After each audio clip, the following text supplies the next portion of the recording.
So I'm apparently a very bad Wild Turkey fan, because this is a bottle I have never formally reviewed, which is very surprising and, of course, long overdue. This was a suggestion from a viewer who called me out and said, dude, I don't think you've ever reviewed Russell's Reserve Single Barrel Rye. And I was like, I don't think that's right. And then I kind of looked back at my catalog. I'm like, yeah, I've never done a formal review of it. But I think for me and others, rare breed rye was kind of the main focus for a bit, and this bottle kind of fell by the wayside. So today, with its new label and all, we review Russell's Reserve Single Barrel Rye and maybe do a couple of comparisons. It's What's on the Shelf Wednesday.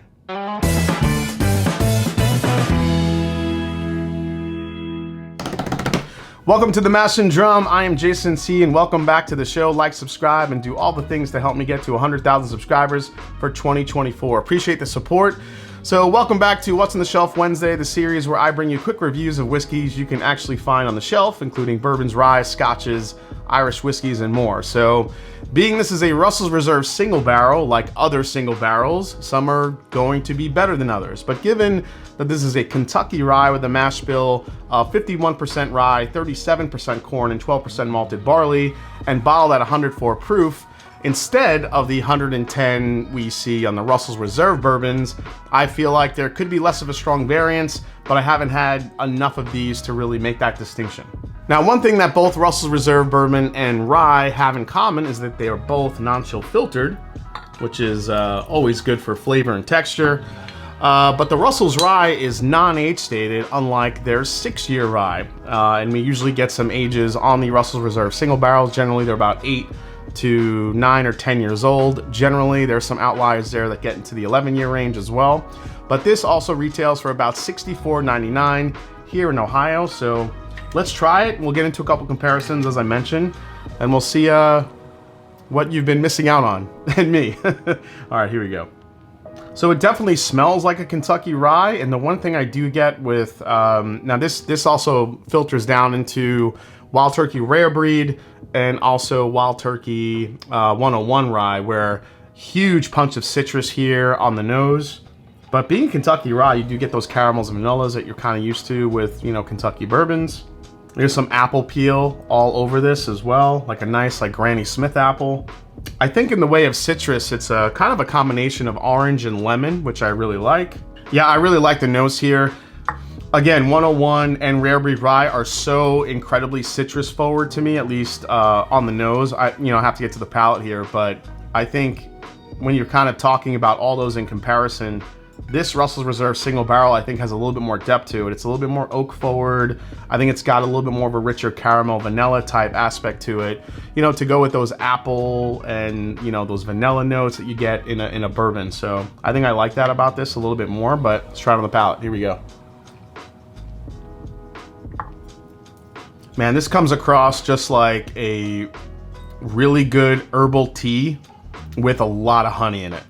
That's what basically I get on this. It's really nice. It's got a nice spice. You get the rice spice here. There's almost a little bit of a floral component here. But it's a really nice sipper, especially for a rye whiskey. So the more I'm sipping this, the more into the citrus notes this does become. However, I don't think it's super citrus forward. I really like the vanilla and the caramel and that balance that I get with that oak. The oak helps it, which is something I really don't get in the 101 rye. The 101 rye to me is just a pure assault of citrus flavors to me with the lemon and the orange. And while that's here, I think the oak and the spice really help balance that out. Let me pour Rare Breed Rye really quick and do a quick comparison. I don't know if I've done that in a while. All right, so here's Rare Breed Rye, 112.2 proof. So definitely an uptick in proof here versus the Russell single barrel. But let's see what we get on the nose here. And actually, the Rare Breed Rye, at least where I am, is about $5 cheaper than the Russell single barrel, which is interesting. Yeah, Rare Breed Rye to me is a lot brighter. It's sweeter, definitely more citrus forward, and the Russells I just think brings that oak more. That's really the main difference here. All right, let's try the Rare Breed Rye. Yeah, the Rare Breed Rye is a burst of citrus, vanilla, caramel, And again, I think I still get a little bit of that honey tea quality in here in the rare breed. But what the rare breed lacks, I think, is that balance of oak that I do get in the Russells. Now, even though the Russells is non-age stated, I don't know, because I think rare breed rye is about 4 or 5 years old, something like that.